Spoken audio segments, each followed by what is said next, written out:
A lot of new artists and labels want to create a song and then they start marketing it from the jump. I know, I feel you on this. All right, so you get out there and you do that. And this makes a lot of you all feel good from the very beginning until you realize nobody really likes a song. And I know this because of all the horror stories that I've heard about, oh man, it didn't work and I wasted my money and all of this and the time and the energy and I burned the bridges and people left. I know, I feel you. So if you actually want to not waste that time, energy, burn the bridges and relationships and all that, then we got to learn how to test your audio dope for purity and for addiction level before you actually start marketing. So let's jump in. First things first is we got to prepare for your testing. Check it out. Before jumping into making content and testing your audio dopamine on social media, you'll want to prep your music for testing in the select marketplace, okay? So first, you want to identify the target audience that your music appeals to in the selected marketplace that you're deciding to test your new music with.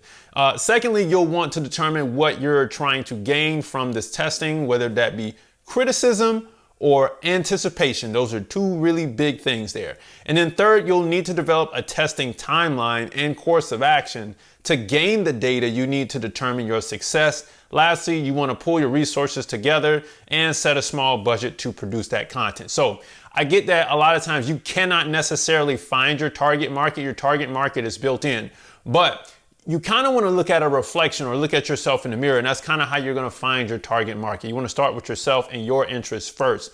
And then you want to target those interests that are your interests. That's kind of how you get your target market. Of course, you all know my age rule, plus 10 years, minus 10 years. You throw that in the pot and your visuals and your content, your style adjust, whatever it is, will match the interests of you. And then on top of that, what you say will naturally match your age level. Okay. So that somewhat is a given. All right. So once we get that right there, then we want to select the marketplace. Usually this could be TikTok, this could be YouTube Shorts, this could be Instagram. You just want to cater your content to the marketplace. All right. And then once you do that, then we can figure out if we're going for criticism, if we're judging for that, or we're looking for anticipation, or we're looking for both. All right, then we can start the process inside of the market. Okay, let's keep going. All right, so let's implement the test here and then we'll keep it rolling. So before implementing the test, you'll want to ensure your sample audio dopamine meets the standard quality you'd sell it at. So if it doesn't, if that quality isn't good, then go back to the studio and fix it. First, you're going to need to tailor fit your marketing materials to test your audio dope in the selected marketplace. Secondly, you're going to run the first test in the marketplace and monitor the activity daily to gather the real-time feedback. Again, our feedback was criticism or anticipation or both. And then third, we're going to run some polls if necessary for rate my song videos, or in the captions just say, rate my song 1 through 5. What do you think? Blah, blah, blah. Okay. And on top of that, we want to conduct some street interviews and record it to entice listeners who will view the content and get real hand-to-hand combat data, as well as listening sessions with tastemakers in your city and industry professionals like myself. So that's all of the testing ground.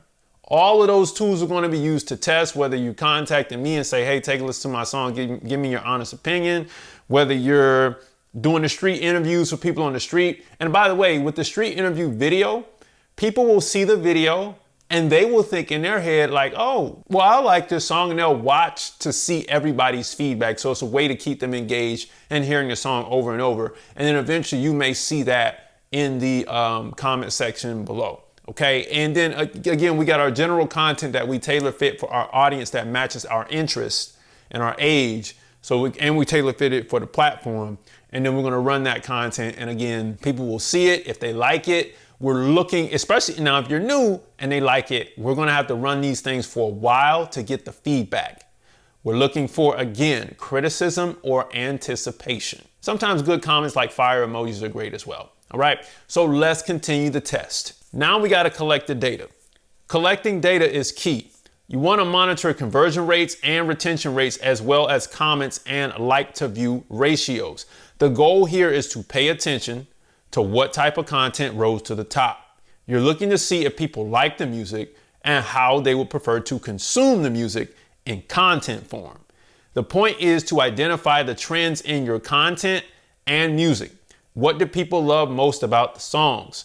And what content type did they like the most? Because if we can determine the content type that we like, we kind of know where we're going to go with our style of content.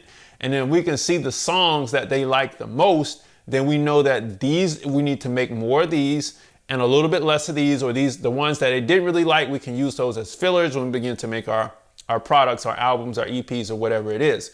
If they really didn't like the songs, meaning it was just so distasteful, then we want to remove those. But a lot of times you want to try different types of content, because a certain type of content could skew the comments, it could skew the likes. So just because you don't get a lot of likes doesn't mean the song isn't great. So that's why we want to try this over time.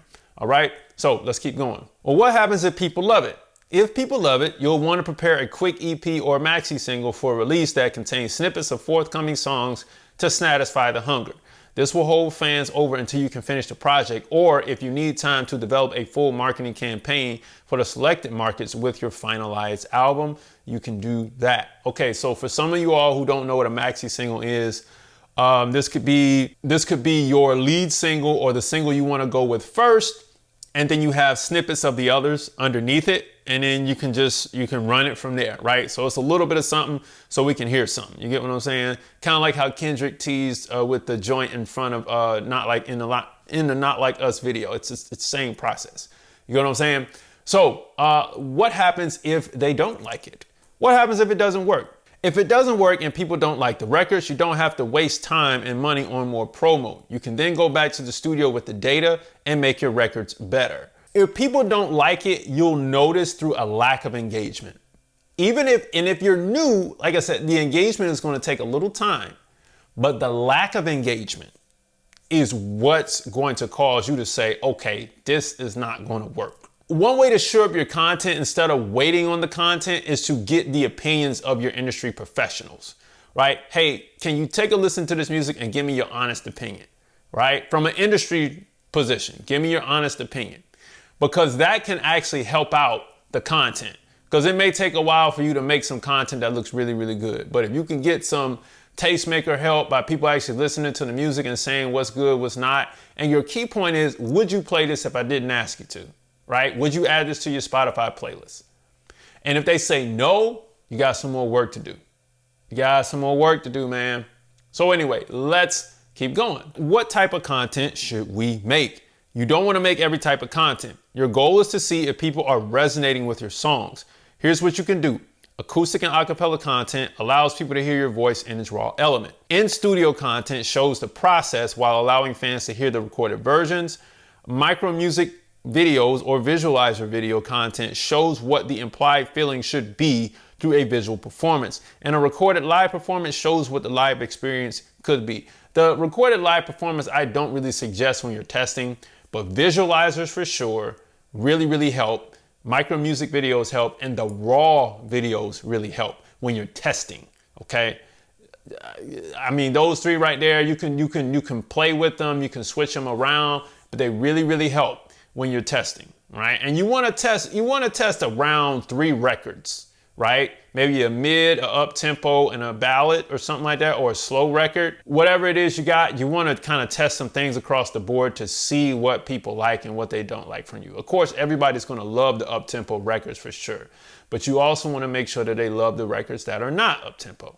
You know what I mean? Because you have just in case you have a wide variety of material. So if you're testing all of these records right now, then you're probably going to run a marketing campaign behind it, which means that you're going to at least put somewhere around $300 into the ads alone. You may put more in terms of making more content. Maybe you do like 20 videos and you're actually paying all the way. So the average short video would be $50 roughly. You know what I mean? If it's at its highest, so what, 300 for one single plus 20 short videos at $50 a piece. What is that?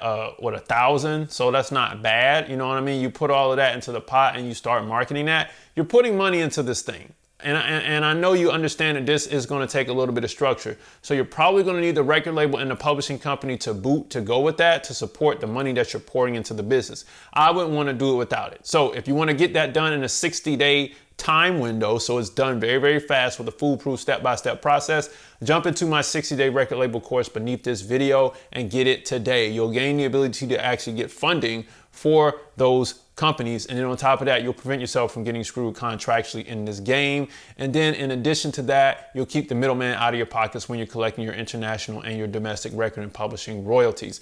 Go ahead and grab that course beneath this video today. And if you're a little bit skeptical because you need more information, grab the free guide. It'll go along with the course. It'll help you through it. 10 major steps to increase your record label's profits. A free split sheet is included with it, as well as the mini course that you can watch before you hop into the 60-day record label course. Now, let's check out the upside here. Testing the audio dopamine. Testing leads to better marketing campaigns for records that actually work. This allows you to economically use your available funds and prevent the well from running dry. Most of all, testing your audio dopamine will let you know if your music career's juice is worth the squeeze or if it's just a hobby for healing, for self-healing and an outlet, right? And that's what we really want to know. A lot of you all are either you're making the music for fun, you're making it to make money, which is the wrong thing because you're going to fall flat on your face, or you're trying to quit your job, which is still the wrong thing because you're making it for money. You're going to turn the music right back into another job. So I don't suggest you do it for that. But if you test it, you can begin to bypass some of the roadblocks. You can methodically move through the game. There's a lot of benefit to that. Okay, you can take your time. There is no rush. Nobody knows you at this point. And if they do know you, you still get a chance to test. You see what I'm saying? So you don't have to rush the album or the project. You get what I'm saying? But let's look at the downside. Jumping in with low quality audio dopamine. Promoting cut audio dope without testing leads to brand diminishment and tarnishing that becomes difficult to remove the more you push the product to a street corner where nobody wants to buy. It also causes you to waste time, money, energy, and resources while potentially burning relationships. So when people keep putting out bad music over and over and over and over again, and nobody's telling you, hey man, like don't do that. Like it's all right, but you need to work at it. What happens is you create a brand name or your name, and then you keep pushing music under that name. And the next thing you know, everybody knows you for the music that you put out that was bad. So that's why you want to go and refine the music so that when you start to market it, you don't tarnish the name that you want to use to create with, right? You want to start out on a good foot. Okay. So if you needed a way to actually figure out how do I start without wasting money, or how do I get a better start in the game, then now you know that, hey, we can test our audio dope to make sure it's pretty good for some fan addiction. Its purity level is really, really good. And that way we won't have to fall flat on our face or waste a lot of money, time, and energy, relationships, and all of that by marketing music that is not good. Okay, Music Money Makers, if you make music, you should always make money. Log on to musicmoneymakeover.com, jump into the 60-day record label course, grab the free stuff below, book a call on musicmoneymakeover.com, and smash the like button, and I'll see you next time. Peace.